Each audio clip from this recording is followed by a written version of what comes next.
Okay, so in a few words, describe your time management philosophy. So you're texting in, we're seeing some come in now.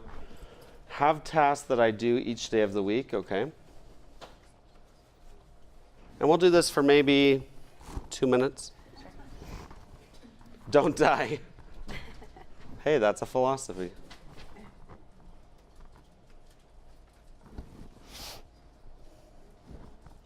Finish my list for the day and give myself permission to be done. I forgot I had the music. It's okay. No, this isn't on the PowerPoint. Work at a specific time, do the most important thing first.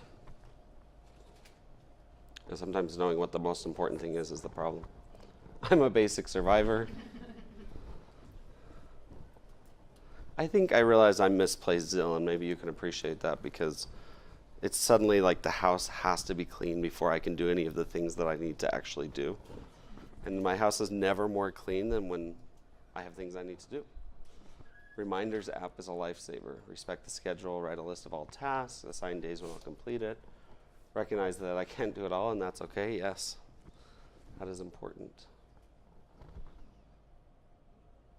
Sometimes it piles up, yes.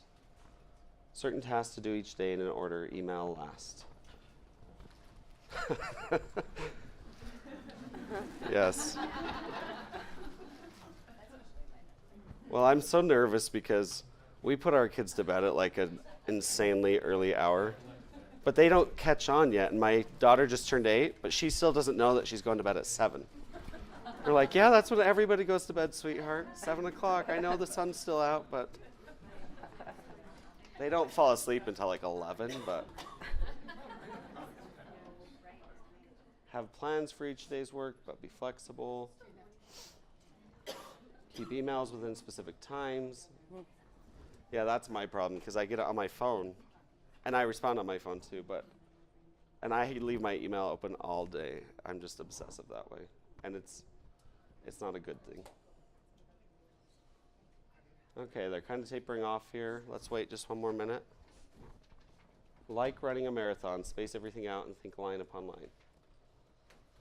I did a 5K and I wanted to die within like the first 5 minutes, so I can't even imagine doing a marathon. Do the work, then walk away. I think this is all wonderful advice.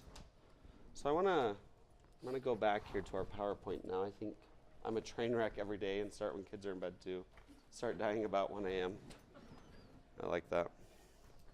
Well, hopefully we say something, those of you that are feeling overwhelmed or stressed, that will be helpful to you. We wanted to just start out by introducing ourselves. So Kara and I are both online instructors. I teach English 106L. And I teach Math 100L. So we've both taught about the same amount of time. I've actually taught 1 semester longer than Kara, so. I like to be able to rub that in her face. I teach high school English as well. I teach at Springville High School. We're from Payson, Utah. We have 4 children. Our youngest is 1 year old yesterday. So last year we couldn't come to the conference because we were at the hospital having a baby. And Kara actually said, you can go if you want. You can go if you want. And I'm like, I don't think you really mean that. I should have called her bluff and gone just to see. So we're very busy. Kara's a TGL. I am getting my doctorate right now, and so I'm getting it online so I can kind of empathize with our students. So we have a very busy life. So time management is very important to us, and it's something that we take very seriously so that we can maximize our time with our children and do the things that we want to do. So this was the poll, which you already did, but I want you to hear the music because I think it's funny. Some have been funnier, but I wanted that to go as you came in, so just never mind. So we're going to break this into 2 parts. We have a philosophical approach to time management, and then we have a practical approach. I'm the philosophical approach. Kara's the practical, which is kind of the way that it is in our home as well. I'm like the big picture person. Kara's the one who actually packs the suitcases and gets us out the door. So, yeah. So we'll chime in on each other's as well, though. So these are just philosophies that we've discussed. We do have a list of sources that I put on the last slide. So anytime we reference research, It all is actually research. It's not just like in the air research that we're pulling out. It's all on the last slide, so we're not going to bore you with that, but just know that it's all cited at the end. So one of the things that I think is really important when managing time is not saying that you're too busy or that you don't have time. I think that it's a mindset thing. You've got to get your mind into, not defeating yourself. You've probably seen this on Facebook or other places like that, Instagram, of saying X is not a priority for me. And I think that that's the mindset that we need to be in. It irritates me when people say, I don't have time to watch television. You do have time to watch television. Television is not a priority for you, which that's great. It probably shouldn't be, but don't say you don't have time. I teach high school students, and all the time they're telling me, I didn't have time to do my assignment. No, you had time. You binge watch whatever until 2 in the morning and didn't do the assignment. And then, yes, I did have time. And I know they're very busy, and we're all very busy, but we make time to do the things that we want to do. And we always have time for the things that we want to do, more or less. And so things that become priorities for us are things that we have times for. This is probably a negative example. I don't want you to think like we're extreme like this. In Kara's first semester of being a TGL, my brother passed away, which was in September. And Kara had scheduled a meeting, her first TGL meeting, for the night that we were traveling. It wasn't the night of the viewing or the funeral or anything, so don't think poorly of us. But she kept that meeting because she'd scheduled it. And it was a terrible time to do it. We're in a hotel, our kids are running around, screaming. I'm trying to keep them quiet. The Wi-Fi is bad. But she wanted to keep that commitment because it was a priority for her. It was her first semester doing it, and she felt like that was important. And we still had time, the next day we went to the viewing and the funeral and all of that. And so it wasn't like we were cutting any of that out. We just made time for the thing that we needed to do as well. And so there's always time to do what we want, more or less. There's an interesting book, if you haven't seen it, it's called Overwhelmed.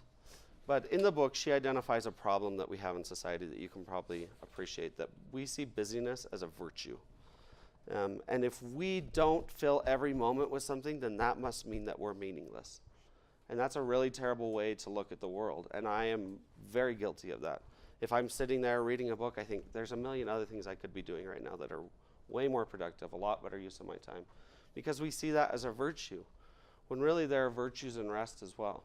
And so what she talks about is the overwhelm. And what happens is we do so many things and we get so caught up that the day starts losing its natural phases and everything just blends together and everything stops losing meaning because we're so overwhelmed and we're so inundated with different things.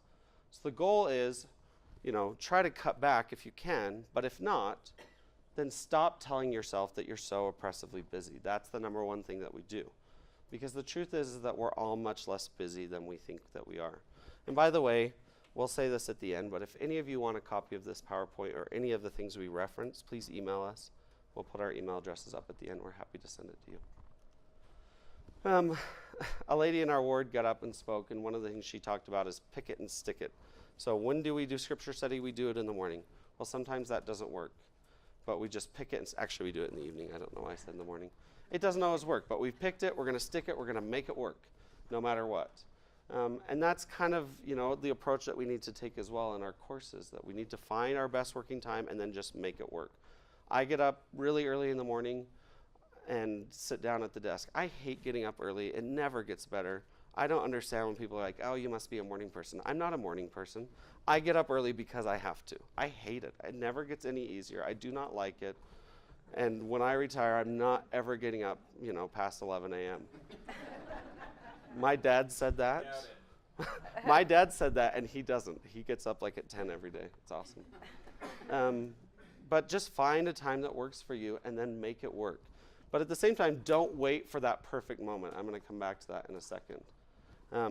If you find something that works, use it. When I was getting my bachelor's degree, that was one of the things our professor said to us as new teachers. If you find something that works, use it. And you can improve it next time. And I think that's such valuable advice because we're always like, well, this works, but maybe there's something a little bit better. And if you ever get lost in I'm not on Pinterest, but I know Kara is. If you ever got lost in the web of Pinterest because it's like, well, that's a really cute way of folding napkins, but maybe there's a better way. No, find something, it works, use it. I don't know what's on there, but I'm assuming it's all about folding napkins. I have no idea. So one thing that Kara and I do a lot is, we really should mop our floor because we have hardwood floor, but then we're like, no one's coming over. It's just us. What difference does it make? It's a lot of work. And then people are coming over, so we think, we're going to mop. But then it's like, well, there are people coming over. They're going to bring mud in. They're going to eat. And we don't want the floor to be all dirty, so we'll just wait till they leave. And then they leave, and it's like, there's no one coming over. Why should we mop? And that's just, that's the way that we work. We keep waiting for this perfect time. And the truth is that the present is the perfect time. If you ever listened to Hank Smith, he's an LDS speaker, but he talks about you're going to be the same you in 5 years that you are now unless you're willing to do something today. And I like that a lot. I think that's very true. So you're going to talk soon, right? Yeah, don't worry. I feel like I'm talking a lot. So the other thing, this is an interesting chart that I saw in the community a few years ago. But we have these activities that feel really urgent sometimes and yet aren't important. And we really need to work hard on figuring out what those are for us. I think a lot of us have identified email as probably in that category because it pops up and it's like, I've got to respond to this right away. It's here, it feels really urgent, and maybe it's not that urgent. So look for the things for you that are. What kinds of things might fall into that category where they feel super urgent, but maybe they're not so urgent, maybe they can be put off until later.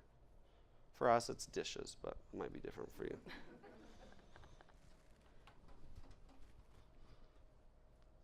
This is a question for you, sorry. If I didn't make that clear. Yeah. Oh. Oh, there's two. Yeah. Do Kara.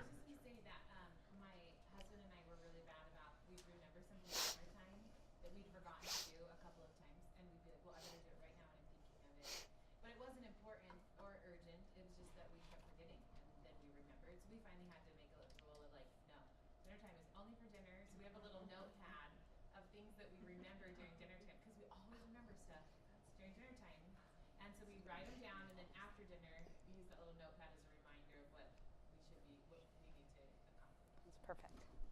I think other people's crises because of poor planning. Yes. My own crisis because of poor planning. Yeah. I'm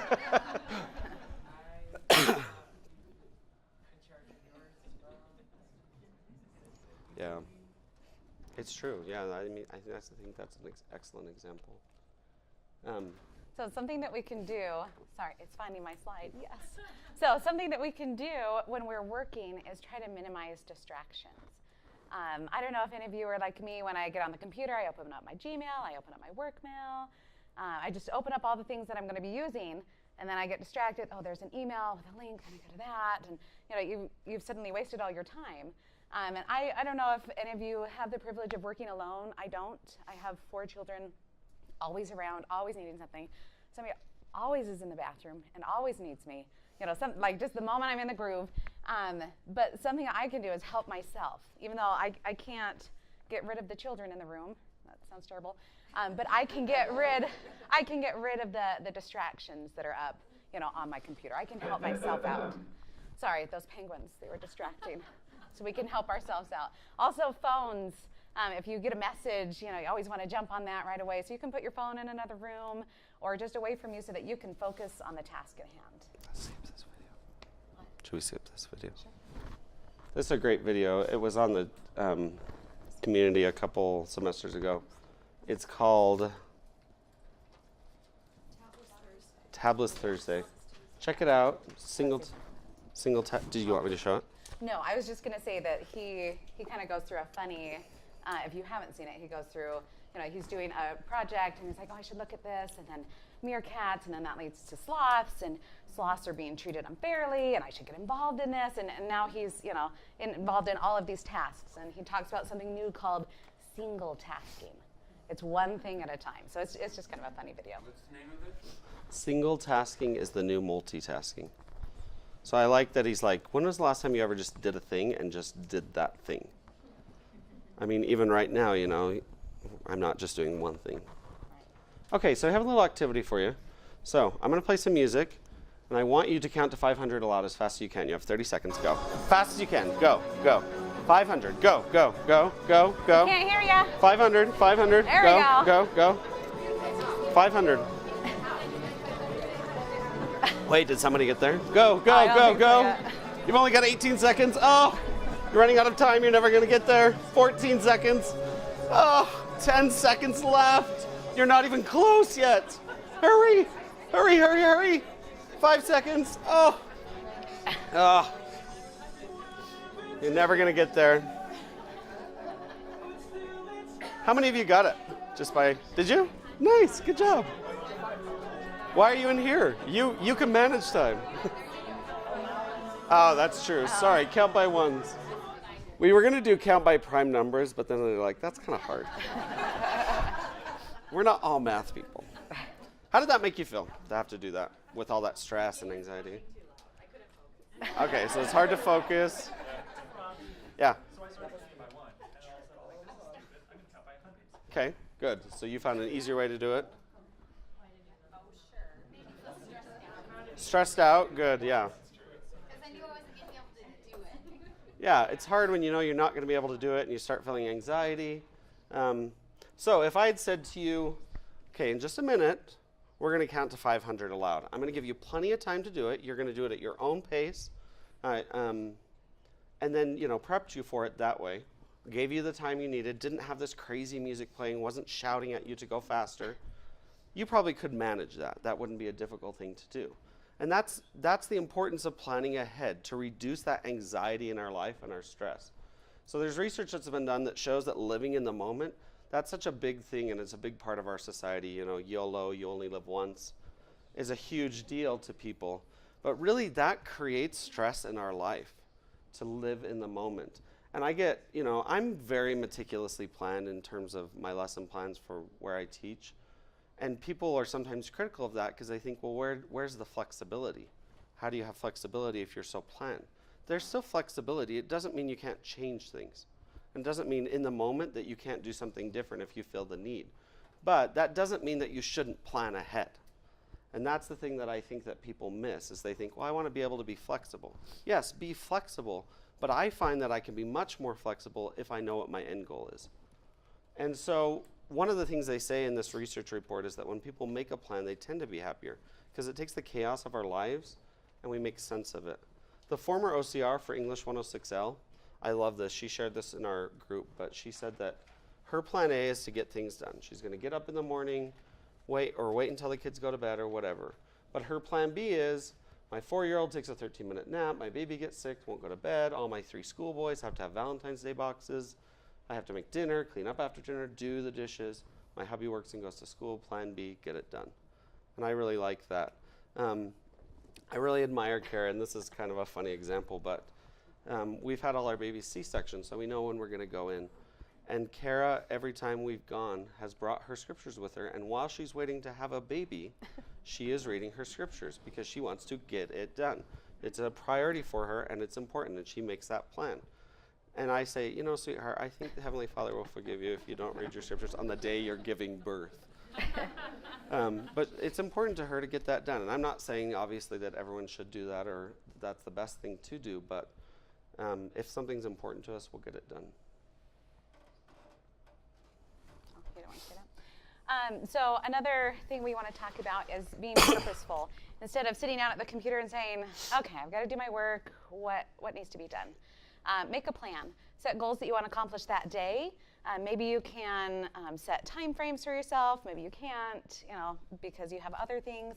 But set goals to accomplish each day. And then the next one is setting goals, specific things. So I'm going to work on email the next time I sit down at the computer. Or I'm going to work on grading and do that first. You have that clicker? Oh, yeah, sorry. Okay, that's right. It's done. It's done. Oh, that's what you wanted to say? Yes. Okay, sorry. Okay, so 2 more, I think, slides on this, then we're going to talk about some of the practical stuff. 3 words for you. 3, yellow, So we have 2 Parks and Rec references in here if you didn't notice, but I think it's so important to take breaks and reward yourself. And whatever that is for you, when I teach English 106L, so I have papers that I have to grade every few weeks. Some people can just sit down and just pound those out. I am not like that. I'm like, okay, I can do 5. I'm going to do 5, and then I'm going to get up, and that's, And obviously, I'm treating myself a little too much sometimes, but 5 minutes, I did it. I got a donut. Good job. have a dozen donuts done by the end of the day, but it's important to find that time. I just think it's so crucial that we find that time, whatever it is. And one thing that I really have preserved for myself is at least an hour in the evening that I can do whatever I want, whatever that thing is. And sometimes, we watch a show together. Sometimes I just read a book.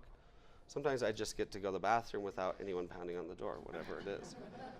Not for an hour, but. But research shows that breaks keep us from getting bored. We retain information. They did an interesting study where they put people in an MRI machine, and they asked them to kind of meditate and be wakefully resting. And one of the things that they saw in the brain was that it started making sense of things that had already happened.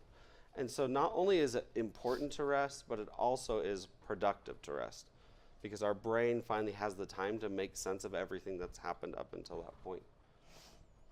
And then, is this lastly, or is there one more after this? I read a book. It's called The Leadership Challenge. Excellent book. I highly recommend it. Have any of you read it? Yeah, it's great, isn't it? One of the things they talk about, though, is that visions are values. And I love that. I love that thought, that if your vision is, I want to maximize my time with my family, with my time management, then that becomes my value, and every decision I make reflects that value. And so whatever it is, if I have to get up at 5 in the morning, if I say, okay, I'm going to leave at 3:30 for my job every day so I can see my children, I'm going to make that happen however the best I can. And does that mean I get to leave at 3:30 every day? Of course not. But it's a value to me, and I try to make it happen. Of course, you've seen the scripture in Proverbs where there's no vision, the people perish. And so we've got to differentiate between, what are worldly values that we're trying to achieve versus spiritual values. Is getting ahead going to getting ahead at the workplace, going to maximize your time with your family? If that's a value to you, then maybe that's something that's going to have to take second place to that. So just something to think about. So if you take a moment and just kind of think about what your own personal vision for time management is. I don't think we'll share just because we're a little low on time. Think about, what is the value to you?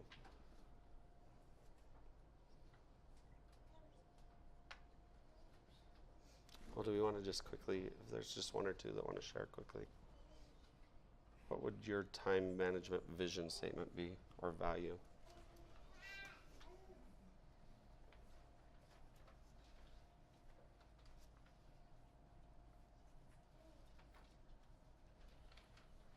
Okay, then I'm just going to move on, but be thinking about this. I think this is important. Lastly, don't compare. I saw this on Instagram, and some of you might have seen this, and I took a screenshot of it because I thought it was funny. So she's like, look at a little redecorating I did, and then here's the rest of the picture.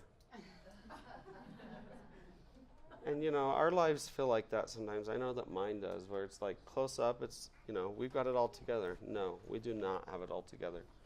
The rest of our life is like that. And I love this quote by President Uchtdorf, that the Lord doesn't expect us to work harder than we're able. He doesn't, nor should we compare our efforts to those of others. Our Heavenly Father asks only that we do the best that we can, that we work according to our full capacity, however great or small that may be. So I think it's really important with time management that we remember that we're not competing against anybody else. All we're doing is trying to be the very best us that we can be. And we shouldn't constantly be comparing ourselves to others, because it's not going to be effective and it's not going to make anything better. Okay. All right, now we're going to talk about some practical approaches to time management.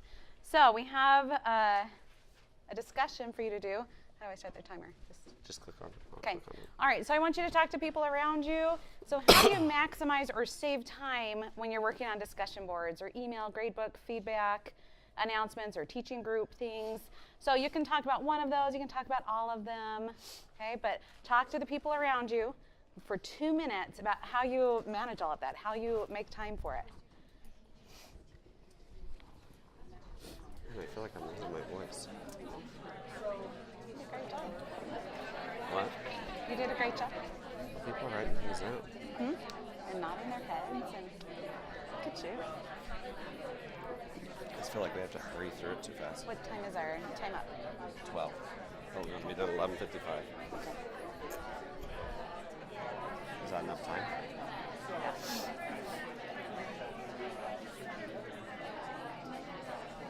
So and tell them we're going to have to share in just a minute. Yep.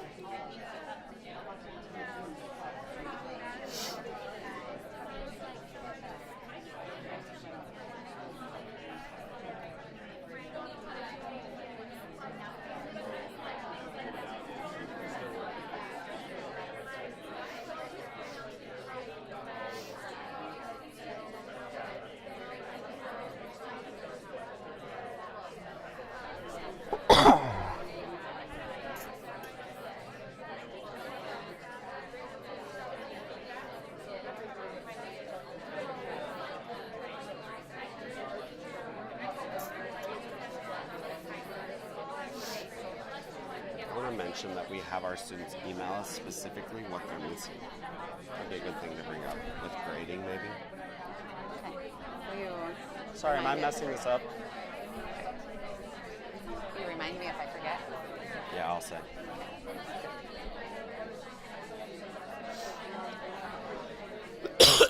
Okay, 15 seconds left.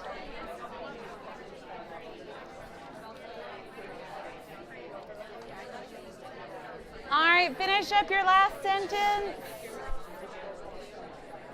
Does it beep? Oh. Yeah, it does.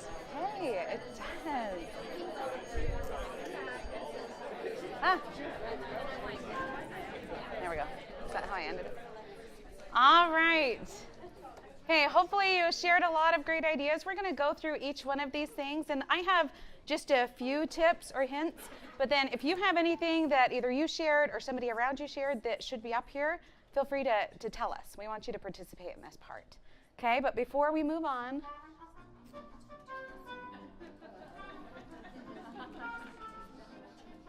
okay, these are just our opinion, our ideas. Okay, we don't represent BYU-Idaho's feelings about this. Okay, so discussion boards. When Trent and I thought about this, one of our tips is engaging on a discussion board each day. This will even out the workload throughout the week. Okay, some of you are connecting with this. Yes, that is very insightful. I agree with you. Yes. So I don't know how many of you have gotten on to, okay, I'm going to do discussion boards, and you have 68 posts that you have to read, and you only have 20 minutes, and that can be very frustrating and hard to try to connect with students. But if you spread that out throughout the week, it's going to be much more manageable. And it's also going to provide a good example for your students. You know, if they just see their instructor get on 2 times that week, then they're going to get on Wednesday, and they're going to get on at 11 o'clock Saturday night. That's it. So you can be a good example for your students. Also, if you have some great discussion board posts or questions that you ask, save those, organize it so that you can find it the next semester. Sometimes it can be hard to figure out questions to ask that really feel meaningful with students, but if you have some good ones, you can save time instead of reinventing the wheel each time. Does anybody have anything to add to that? Yes?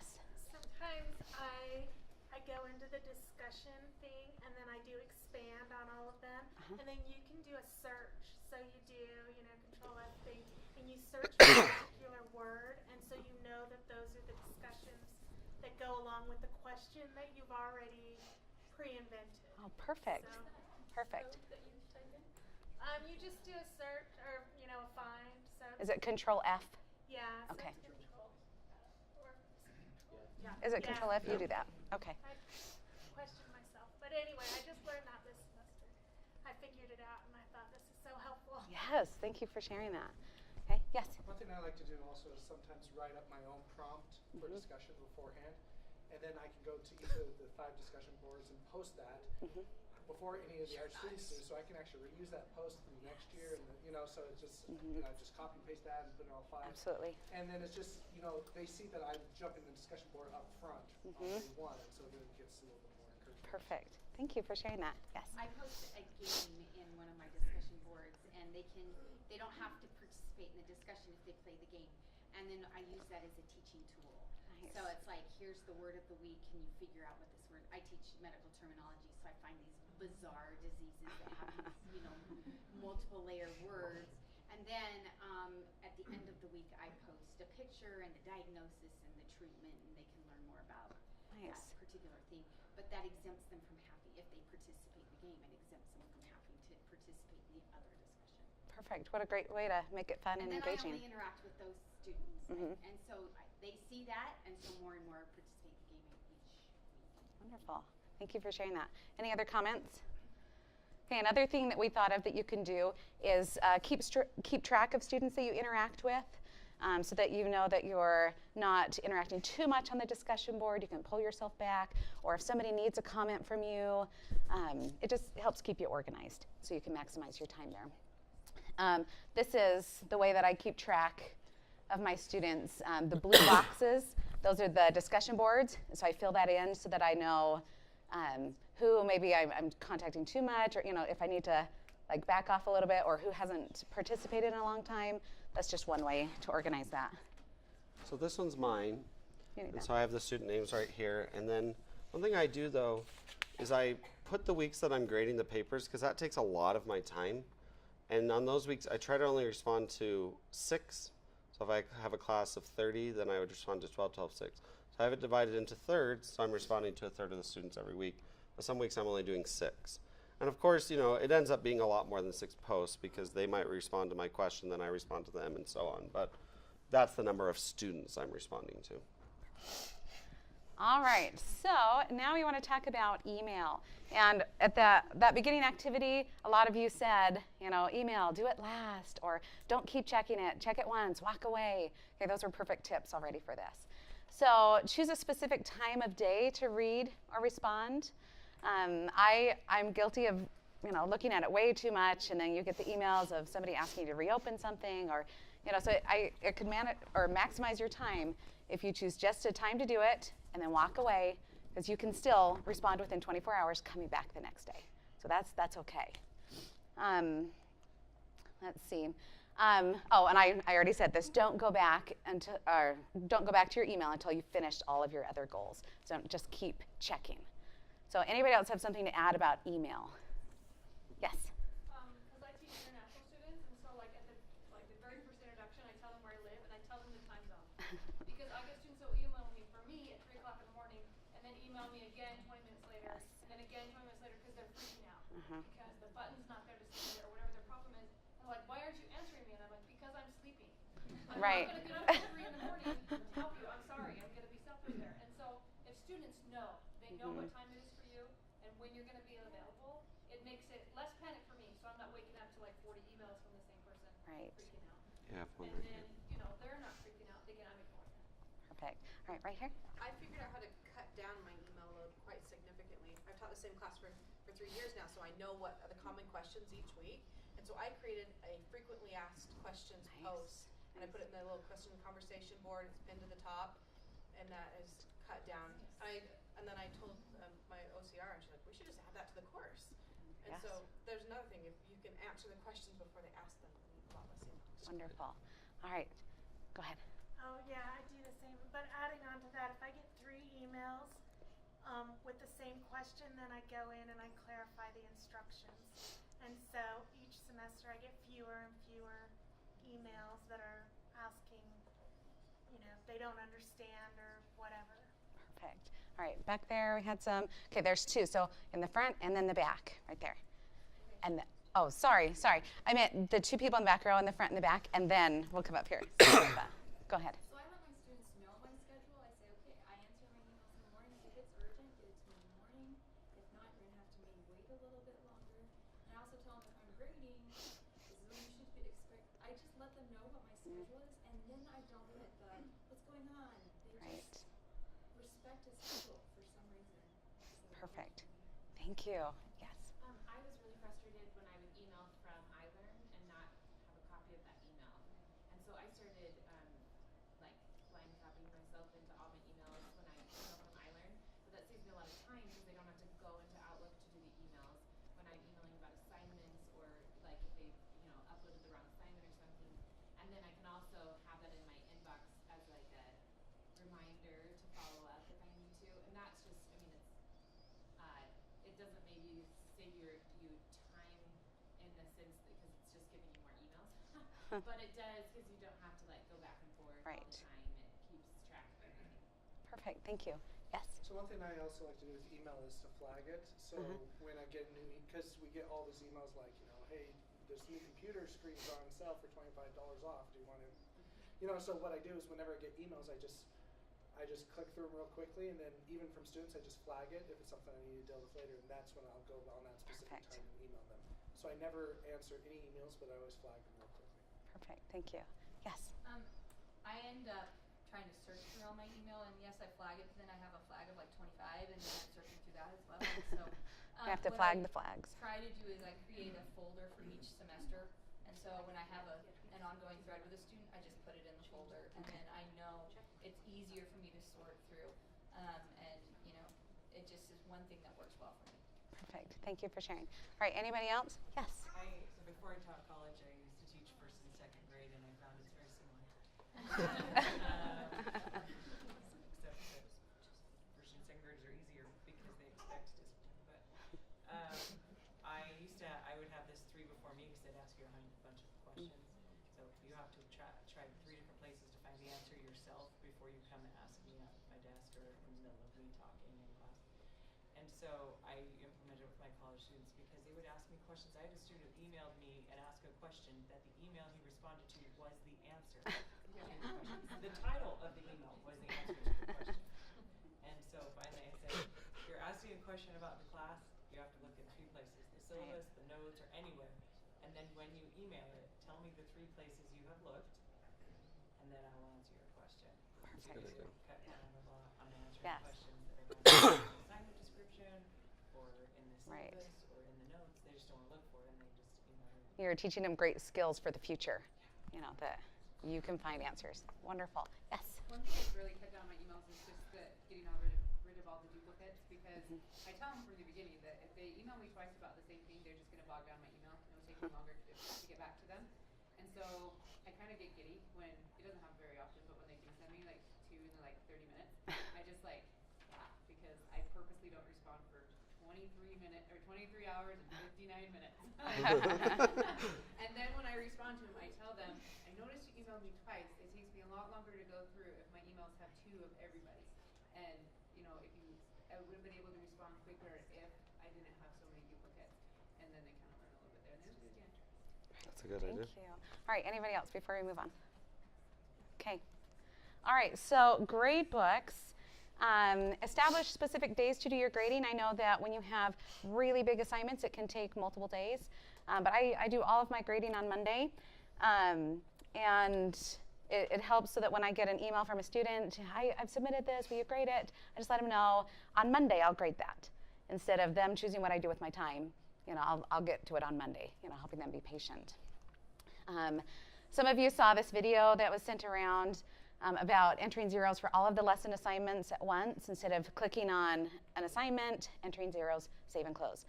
Another assignment, enter all the zeros. But if you go up to the lesson title, there's the little drop-down box, and grade all. It's all in like a big spreadsheet that you can do and just kind of scroll over. So that saves some time. You can still see class trends. You can see things. Tell me where that's at. So it says, lesson 1, lesson 2 in your grade book. You can, expand and collapse those. There's the little drop-down arrow right next to it. So instead of the assignment, do it on the lesson. Okay. Yeah, it so that saves changed just a my little. life. Yeah. Testimonials here about that. Okay, and then But if oh, go ahead. Send us an email if you want to know, because we have the video. Yeah, I've been doing that too. Send us an email. Someone made a video, and I don't know if they're here now, but Thank you we'll for that co-op video. it. Yeah. All right, and then I already said pick a day and a time to go back through old lessons to check for assignments that were submitted late. So you're not doing that all of the time. You have a schedule. You stick to that schedule. So one of the things that Karen and I also have started doing that's really helpful is, dealing with late work is difficult. One of the things that we require our students to do, and it's kind of annoying, and they do have to be trained. It's annoying for them, not for us. We make them send us a list of exactly what they want us to reopen. So instead of saying, I need all of lesson 8, no, I'm not going to do that. You tell me exactly which assignments you want me to reopen. Because otherwise you have to go into the grade book and see what they're missing and then go back to the other screen to open it up. And possibly you could probably just figure it out. But I think it puts a responsibility on them too, so that they know, here's what I'm opening for you. And then they go in and do it. And it's actually, I think it's a huge time saver. Mm-hmm. Yes. I was just going to say, I've had some students that don't have any valid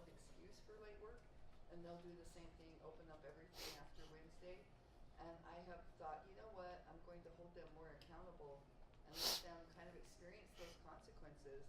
So I've said I will open up scripture study because that's important, but you choose 2 others that you can. I like that.